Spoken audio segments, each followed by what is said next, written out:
여러분 안녕하십니까? 반백부터의 한세구입니다. 오늘은 조금 여러분들한테 굉장히 중요한 정보가 될 것 같아서 제가 그 PPT 파일에다가 녹화를 해서 알려드리도록 하겠습니다. 요새 이제 많이 얘기되고 있는 게 그 은퇴를 앞두고 있거나 은퇴를 한 분들이 대개의 경우 이제 그 자식한테 얹혀서 건강보험 혜택을 받는 소위 말하는 피부양자가 많으시죠. 그런데 이게 2022년 이제 7월부터 이게 바뀝니다. 바뀌어서 잘못하면 상당히 많은 분들이 이건 미리 이제 신경 안 쓰시면 이 피부양자가 상실되게 됩니다. 그렇게 되면 어떻게 돼야 되냐면 지역가입자가 돼야 돼요. 그래서 뭐 보통 뭐 한 20만 원서부터 시작해서 뭐 상황에 따라서 다르겠지만 그 매달입니다, 여러분. 그런 돈을 여러분들이 지역 의료보험비로 건강보험비로 내셔야 됩니다. 그래서 이게 굉장히 중요한 일이에요. 그래서 뭐 제가 보니까 뭐 여기저기 복잡하게 얘기하는 분들 많은데 제가 아주 간단하게 정리를 했습니다. 그래서 우리 그 반백부터의 특히 시니어 분들이 정확하게 아실 수 있게 설명을 오늘 해드리도록 하겠습니다. 자, 이게 언제부터 시행되느냐?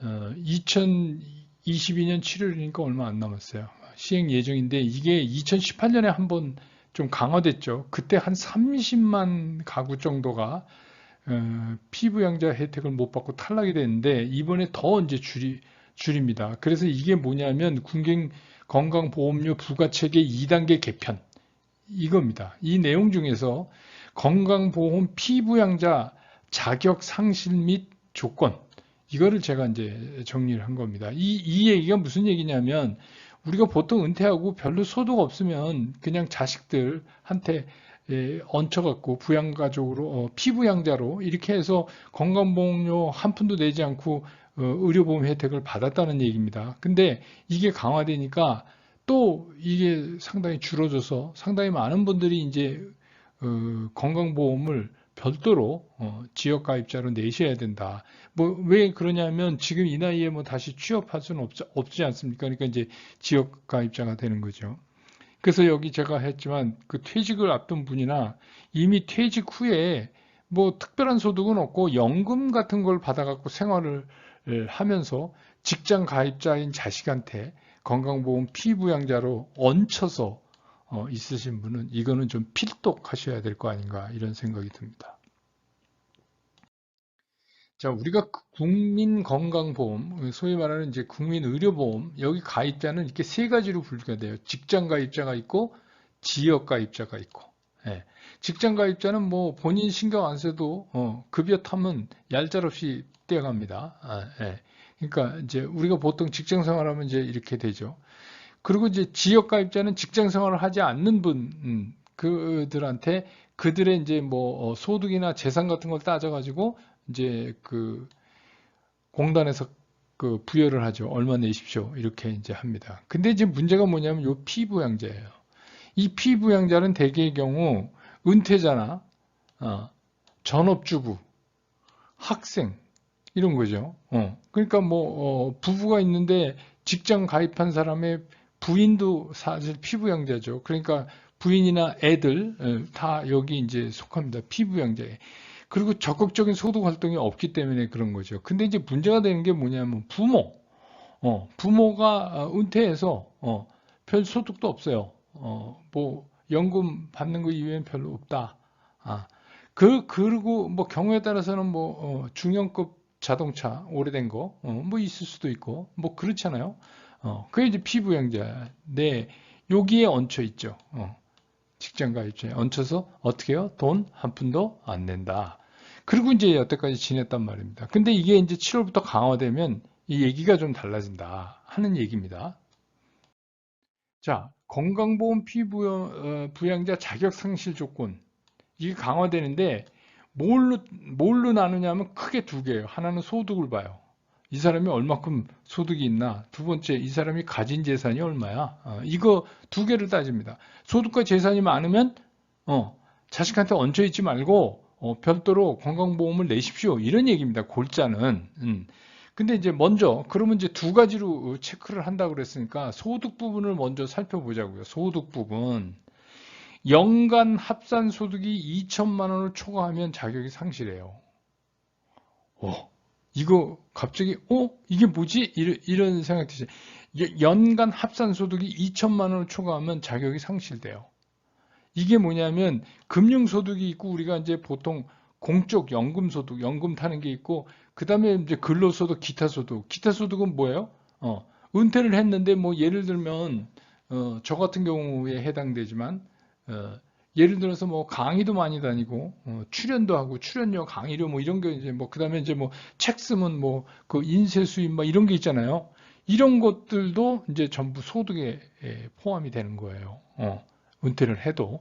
그런데 금융소득이 뭐냐면 이자나 배당받는 거 있잖아요. 은행에 돈 넣어서 이자 받고 뭐 주식 좀 갖고 있었는데 배당받고 이런 거. 이게 연간 1,000만 원 이하는 합산해서 제외해요. 그러니까 그냥 뭐 일반적으로 그렇잖아요. 돈이라는 게 캐시가 좀 있어야 되는데 그거 좀 넣어놨는데 그 뭐 이자가 나왔다. 그런 게 1,000만 원이 안 되면 이건 합산해서 제외한다. 그래요. 그러니까 이거는 뭐 예를 들어서 딴 거 없이 이자만 받는다고 생각을 하면은 이 원래 현금이 상당히 해야 1,000만 원이 넘어가겠죠. 그러니까 뭐 이거는 많은 분들이 그렇게 걱정을 안 하셔도 될 것 같아요. 문제는 얘예요. 얘. 공적 연금 소득. 이게 167만 원 월 국민연금. 이게 넘어가면 어떻게 해요? 2천만 원이 넘어가잖아요. 곱하기 12를 해보세요. 2,008만 원인가? 그렇게 되죠. 그러면 이거 안 돼요. 근데 이제 여기 더 문제가 되는 게 뭐냐면 직역연금이라는 게 있어요. 공무원연금, 사학연금, 군인연금, 뭐 특별우체국연금 이런 거 있잖아요. 이 특별한 직군에 있었다가 이제 그쪽에서 연금을 가입해서 하는 분들은 많이 받아요. 이런 분들은 뭐 몇백 받는 분도 있거든요. 이런 분들은 졸지에 내셔야 돼요. 이제 애들한테 얹혀서는 못 갑니다. 이게 핵심이에요, 지금. 요게 핵심이에요, 요게. 그래서 연금소득이 167만 원보다 더 받는 분은 얄짤없이 가야 돼요. 바뀌어갖고. 그 다음에 이제 다음 장에서 재산에 대해서 또 한번 따져보자고요. 재산, 이제 소득은 앞에서 보셨죠? 연 합산 소득이 2천만 원 넘으면 안 된다. 소득이 땡전한 풀은 없어요. 없어도 이 재산세 과세 표준이라는 게 있잖아요. 이게 9억 원을 초과하면 건강보험 따로 내야 돼요. 근데 여기 이제 이 9억 원이라는 게 기준가니까 이 기준가라는 거는 이제 그 공시 가격인데 실제로 이게 이제 되려면 훨씬 높죠. 매매가는. 그래서 뭐 예를 들어서 시세가 한 20억 되는 아파트 하나 달랑 있고 소득은 정말 땡겨놓은 푼 없다 해도 이 사람은 내야 돼요. 근데 이제 우리가 생각해 이 공시가격이 점점 시가에 가까워져서 이게 점차 올라가는 추세잖아요. 그래서 뭐 이번에 아슬아슬하게 피했다고 그래도 다음번 이제 다시 제 조건이 뭐 몇 년 뒤에 나온다, 2년 뒤에 나온다 하면 뭐 그때는 피해가기 힘들 거예요. 왜냐하면 이 가격이 점차 올라가니까. 그럼 어떻게 해요? 그럼 집을 팔란 말이냐? 네, 파셔야 돼요. 의료보험 안 내려고 집 팔 수는 없죠. 그거는 좀 말이 안 되고. 그런데 이제 그래서 그거를 뭐 자식한테 일부 증여를 한다든지 뭐 다른 방법을 그거는 이제 뭐 다른 영역의 거니까 오늘 여기서는 이제 말씀 안 드리기로 하고 아무튼 그렇다 이겁니다. 그러면 이 그것만 앞에서 얘기한 그 소득 그것하고 재산 이것만 되면 되느냐 아니에요. 최종적으로 이걸 통과해야 돼. 이게 제일 중요해요. 이게 마지막 관문이 뭐냐면 소득과 재산을 동시에 보는 기준. 예를 들어서 뭐 아파트가 한 채 있는데 진짜 땡전 한 푼 안 보는 사람은 없을 거예요. 그죠? 연금이라도 뭐 연금 뭐 얼마라도 타실 거 아닙니까? 그러니까 결국은 뭐냐? 모든 사람은 소득과 재산이 있다고 보는 거죠. 특히 은퇴자. 근데 이거를 같이 보는 기준이 있어요. 그게 뭐냐면 재산세 과표가 3억 6천만 원을 초과하고 엔드입니다. 엔드. 이게 우리가 보통 아는 오화. 오화가 되면 뭐죠? 오화는 어떻게 해석하죠? 이거거나 이거거나. 네, 여기서 and는 뭐냐면 얘와 얘가 같이 합당했을 때 이렇게 얘기하는 겁니까? 그러니까 무슨 얘기죠? 재산세 과표가 3억 6천이면 이게 그냥 매매가로 이거는 뭐 정확하진 않지만 대개 이제 뭐 8억 5천 정도 되지 않을까 싶어요. 이거는 뭐 이제 지역이나 뭐 이런 데 따라서 또 공시지가 기준이 또 달라지니까. 근데 일반적으로 아파트를 기준으로 아파트 한 채 달랑 있다. 그러면 재산세 과표가 3억 6천만 원을 초과하고 이 얘기는 뭐냐면 이게 내가 살고 있는 아파트 매매가가 8억 5천이 넘으면 이런 말이에요. 근데 지금 서울의 아파트 기준 평균가가 11억인가 그렇죠.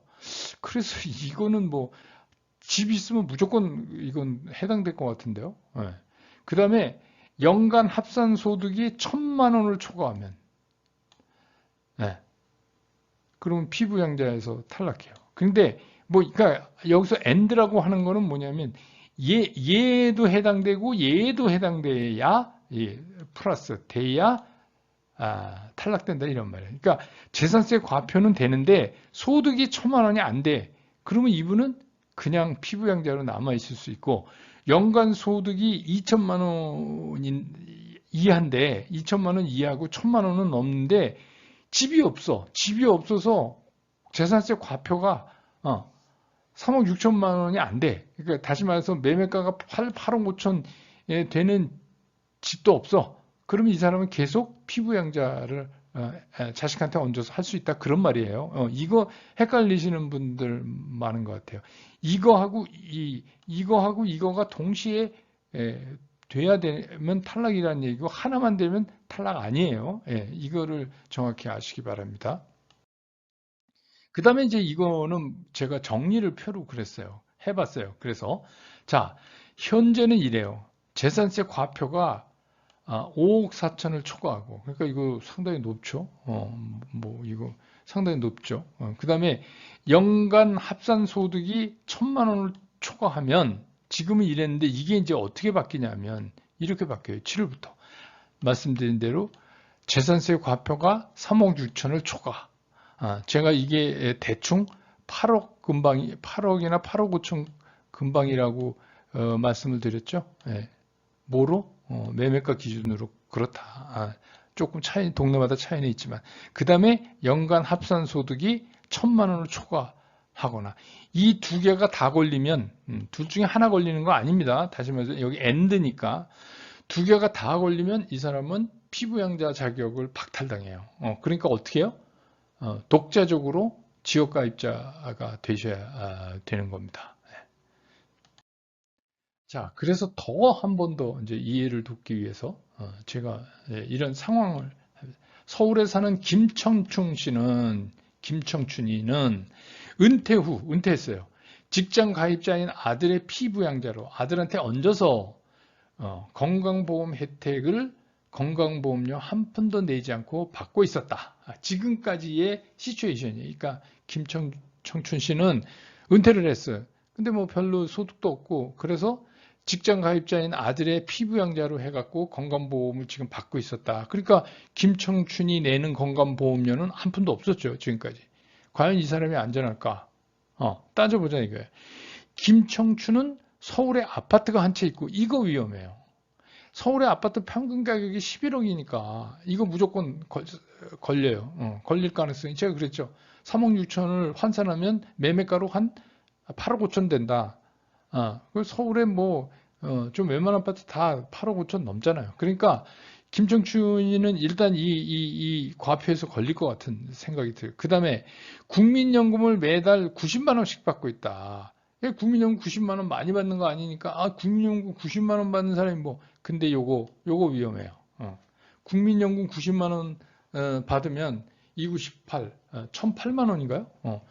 연간 소득이 1,008만 원. 그러니까 이 사람은 뭐요? 1,000만 원이 넘는 거예요. 자기 넉놓고 있다가 국민연금 이거 뭐 별것도 아닌데 90만 원 그랬는데 이 사람은 집 있고 그냥 국민연금 찔끔 90만 원 받았는데 갑자기 이 사람은 의료보험의 아들한테 피부양자가 될 수가 없어요. 그러면 어떻게 돼요? 이 김청춘 부부는 이 노부부는 2022년 7월부터 건보료를 따로 내야 돼요. 지역가입자로. 근데 뭐 이 사람이 여기다가 뭐 중형급 차가 하나 있었다. 아니면 뭐 은퇴할 때 그냥 갖고 있던 차라 팔기도 뭐해서 조금 배기량도 크고 고급 차를 그냥 갖고 있었다. 그러면 이게 이제 더 플러스 되는 거죠. 재산에. 그러면 뭐 꼼짝없이 내야죠. 근데 이제 우리가 이제 그럼 여러분 상황을 시츄에이션을 여기에 대입해 보시기 바래요. 김청춘이 아니고 나는 서울에 아파트가 있고 뭐 부산에 뭐 경기도에 뭐 여기 분당에 일산에 뭐 이렇게 해서 아파트가 한 채 있고 국민연금을 매달 뭐 얼마씩 받고 있다. 그러니까 이게 안 되든지 뭐 이게 안 되든지 둘 중에 하나가 안 되면 그냥 유지할 수가 있어요. 근데 이게 두 개가 다 된다. 두 개가 합당하다. 그러면 이 사람은 꼼짝없이 건보료를 따로 내야 된다. 이런 얘기입니다. 근데 이제 우리가 이거 얘기할 때 간혹 이런 얘기했어요. 피부양자 가족을 따질 때는 연금액을, 그러니까 이 사람이 연금 90만 원 매달 국민연금 들어온다 그러면 이거 그대로 따져요. 그대로 따집니다. 네. 그래서 이거 소득으로 봐요. 다만 이 사람이 이제 박탈이 됐어. 피부양자 자격이 없어요. 그래서 당신 독자적으로 건강보험료를 내십시오. 할 때는 건강보험료를 무조건 막 뭐 얼마 내세요? 이게 뭐 남대문 시장도 아니고 아니잖아요. 공단에서 이제 계산법이 있어요. 그 계산법에 소득에 연금 수령액의 50%만 소득으로 따져요. 그거 돈 낼 때는 무슨 말씀인지 아시겠죠? 돈 낼 때 건강보험료 나중에 탈락해서 지역 건강보험료를 낼 때는 그 연금으로 받는 연금 수령액의 50%만 소득으로 봐준다는 얘기지. 이거 따질 때 그 피부양자 자격 따질 때는 그대로 100% 연금이 그냥 들어갑니다. 그러니까 예를 들어서 연금 수령액 50%만 따질 때 이건 나중에 딱지 먹고 피부양자 이제 안 돼. 개인적으로 따로 지역가입자 내세요 할 때 소득 기준으로 따질 때는 이 사람은 얼마요? 45만 원이죠. 여기 90만 원 받으니까 45만 원 월. 그렇게 계산한다. 그 얘기입니다. 이 연금 수령의 50% 따지는 이거 오해하지 마세요. 처음에 이 피부양자 자격 따질 때는 연금 금액이 100%다 들어갑니다. 그래서 이렇게만 정리해 보시면 이거 뭐 되게 뭐 복잡하게 설명하고 이런 것들이 많던데 이것만 딱 따지면 7월부터 내가 자식한테 얹어서 피부양자로 존속할 수 있는지 아니면 안 되는지 그 안 된다 그러면 지금 이제 무슨 방법을 여러 가지로 연구해 보세요. 그 뭐 여러 가지 방법이 있겠죠. 뭐 자식한테 어차피 물려줄 거 집을 줘버린다든지 뭐 그러면 이제 또 증여세 내겠지만 아무튼 뭐 증여세 또 안 내는 1주택일 경우에 뭐 오랫동안 모시고 살았을 때 여러 가지 어쩌고 저쩌고 뭐 세무적인 그런 거 있잖아요. 뭐 잘 따져 보시면 뭐 그런 경우도 있고 근데 또 웃기는 게 의료보험 안 내려고 집을 누구한테 줘버리는 건 좀 말이 안 되죠. 하여튼 여러 가지 방법을 이제 이걸 가지고 고민해 보실 때가 되지 않았나. 그런 의미에서 오늘 밤벽부터 해서는 그 은퇴자들이 자식의 피부양자로 올라서 건강보험 혜택을 보고 있던 것, 나는 안전한가에 대해서 한번 살펴보는 시간을 가졌습니다. 다음에는 또 다른 주제로 여러분 찾아뵙겠습니다. 여러분 고맙습니다.